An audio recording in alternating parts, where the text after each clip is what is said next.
Hay un caso en materia de Procuración de Justicia que ha llamado la atención en estos últimos días por la forma en la que se ha dirimido. No solo me refiero en lo jurídico, sino también ante los medios de comunicación y sobre todo en las redes Ujú. sociales.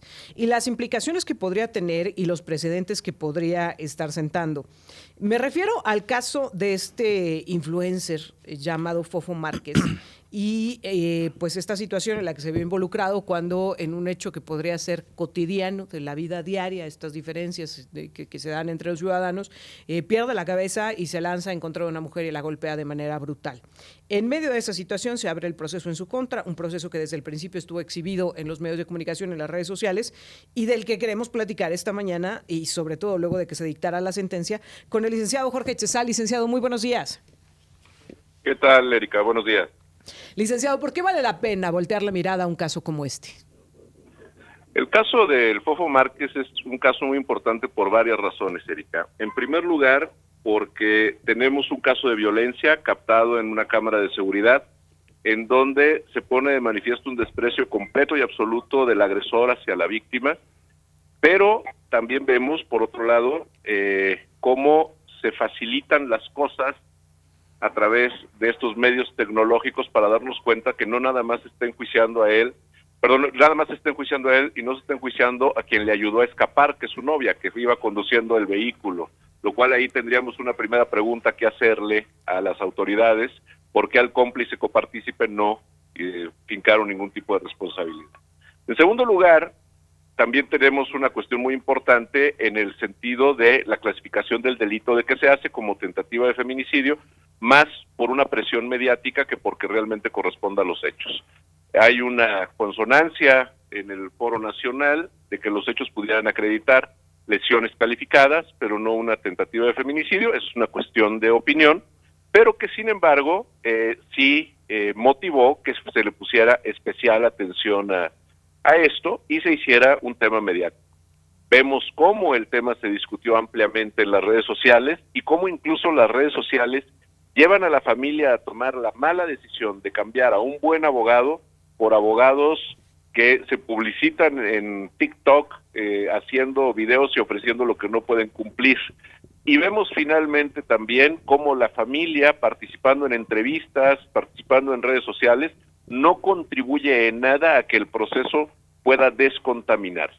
En suma, tenemos un caso paradigmático de lo que es un proceso mediático y en donde los resultados no son realmente apegados a una estricta justicia. Ahora, este caso me lleva a muchas reflexiones, pero entre ellas, licenciado, el momento que estamos viviendo de la transformación, como le han llamado, del Poder Judicial. Porque creo que independientemente de los hechos, algo que pesó mucho en este caso fue justo esa exposición mediática y sobre todo en redes sociales que hubo del caso. Y cómo de pronto creo que todos los involucrados sintieron justamente esa presión y algunos pensaron que podrían hacer uso de ella como una herramienta dentro de este proceso. Ya referidas la familia del Fofo, pero también la víctima, pero también pues muchos personajes opinando en torno al caso dentro de las redes sociales. Y estamos en un proceso de renovación del Poder Judicial donde lo vamos a llevar a elección popular. ¿Qué riesgos se corren de que las decisiones que se tomen en torno a casos como este, pero en general a la procuración e impartición de justicia, se hagan más como un concurso de popularidad, por quedar bien en las redes sociales, por garantizar que van a permanecer en el cargo, y más que como un hecho de verdadera procuración e impartición de justicia? Ese es justamente uno de los puntos más importantes que tiene esto. El juez que dictó, o el tribunal de juzgamiento que dictó la sentencia de 17 años, muy posiblemente si quiere postularse como candidato va a presumir para hacer su campaña que Claro. fue quien sentenció al Fofo Márquez. Si acaso los fiscales que persiguieron este asunto quieren postularse para un cargo judicial, van a presumir que son los que persiguieron al Fofo Márquez. Y así podríamos tener una larga lista de gentes que estarían colgándose de un asunto de este tipo. Pero además hay otra cosa. Este asunto se dictó la sentencia la semana pasada, se dictaron el monto de la pena de 17 años el día de ayer. Esto podrá ser materia de una apelación, por lo tanto los magistrados de la Sala del Tribunal Superior que resuelvan la apelación, si confirman la sentencia, van a poder presumir que confirmaron la sentencia del Fofo y entonces van a también colgarse de eso para hacer campaña si este fuera el caso.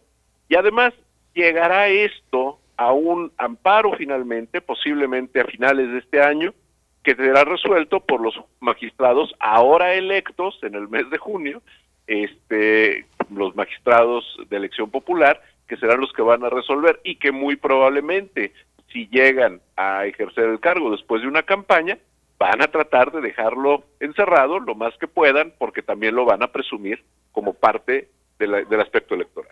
Que ojo, no estamos diciendo que el Fofo no sea responsable, que no tenga una culpa, pero lo que estamos diciendo es que hay un riesgo latente de que por una cuestión de quedar bien ante un sector de la población, ante feministas, ante espectadores, ante gente que está opinando en las redes sociales, pues se tomen decisiones de impartición de justicia, es decir, basados en una búsqueda de popularidad, basados en campañas para mantenerse en sus cargos o para buscarlos y no realmente en el espíritu de procuración e impartición de justicia.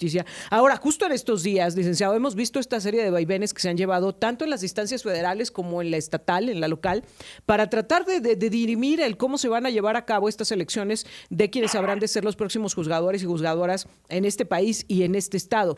¿Qué nos está demostrando eso? El hecho de que estemos llegando hasta la posibilidad de una tómbola, ¿qué nos dice de cómo fue diseñado el proceso? A ver, antes que nada sí quiero, nada más la última referencia al caso del señor Márquez, hacer una precisión. Efectivamente, el delito está cometido, el delito no hay duda. El problema es qué delito es, si se trata de una tentativa de feminicidio o se trata de lesiones agravadas.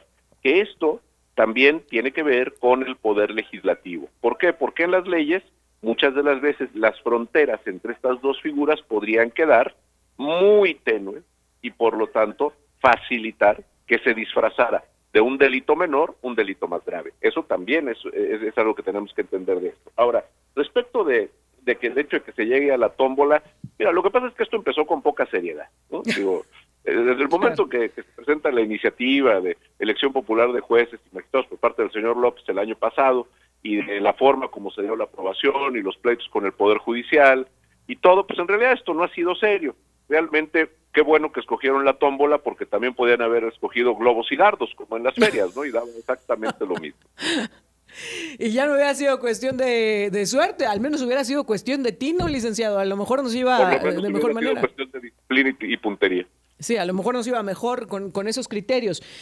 ¿Qué podemos esperar de lo que sigue de aquí en adelante en este proceso de selección de quienes habrán de ser los juzgadores y juzgadoras?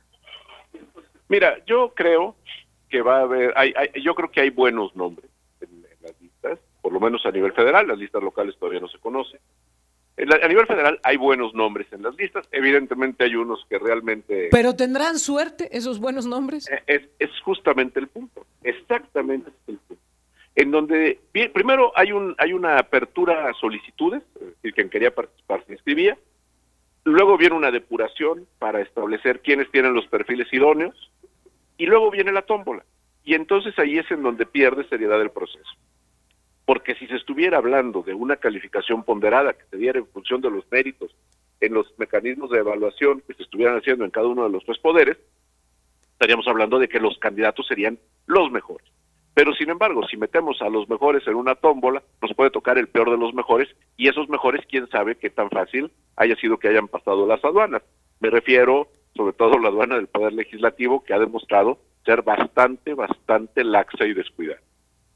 Licenciado, pues siempre un gusto tenerte en este espacio. Te agradezco mucho, licenciado Jorge Chezal.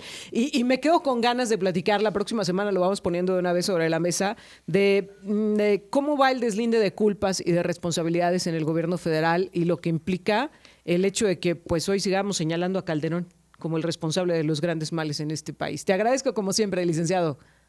Y por supuesto, y ese es un gran tema, porque imagínate la trascendencia en el tiempo que tiene Felipe Calderón, ya lo platicaré. Sí, ha sido uno de los presidentes más relevantes en este país, por lo que dice la 4T, ¿no? Te agradezco como siempre, licenciado.